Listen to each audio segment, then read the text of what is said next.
All right, we got some new news regarding the Trae Young and Atlanta Hawks situation, and it seems currently that Trae Young is a little disappointed that the Hawks have yet to offer him a contract extension. But it makes total sense if you look at it from the Atlanta Hawks perspective.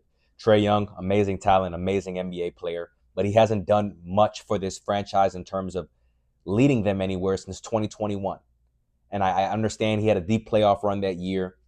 Hey, the praise was there. Everyone was on the Trae Young bandwagon. But currently, it's all about what have you done for me lately in this league. And lately, he hasn't done much. So if I'm the Hawks, I really want to see how he plays this season out, especially after we just retooled the majority of this roster and got him legitimate help. They're not a poverty franchise. They have legitimate pieces on that team now, especially with adding Kristaps Porzingis. If he's able to be healthy, that's a playoff team easily.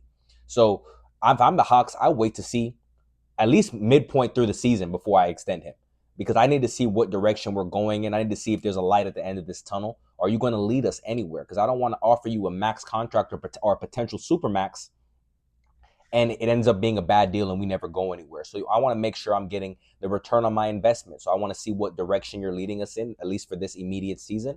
And we could even go as far as to say, let's play out the duration of the whole 2025-2026 season. And if we win maybe a playoff series or get to the second round, then we'll extend you. But if we're a play-in team and we don't make the playoffs, and this is just looking like it's going to be something that's repetitive every single year, they're probably going to look to explore to trade you. That's the way the NBA is going these days. Teams aren't going to be so. Matter of fact, they're going to be hesitant to give out these super maxes, especially if the player that's getting that super max is not going to lead them anywhere.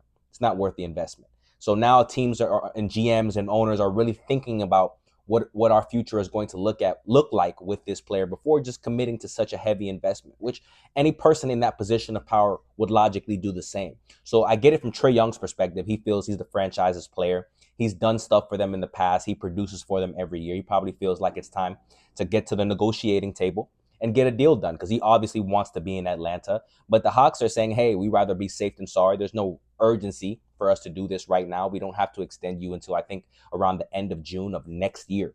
So there is some time. Trae Young probably wants to get this deal done quicker rather than later, because he probably wants to play with a freedom of mind throughout the midst of the season, rather than having that thought in the back of his head that, oh, I need to stay healthy. I need to make sure I'm on the court. I need to make sure I'm producing. When that mindset can sort of shift the mindset that you need to have that impacts winning. It can turn into more of a selfish mindset when you have players playing for a contract. So in his perspective, he's probably trying to get that out the way so he can have a sense of freedom when he's playing and lead them to the promised land like he's trying to do. But overall, we'll see what happens. Trae, I hope you get your money.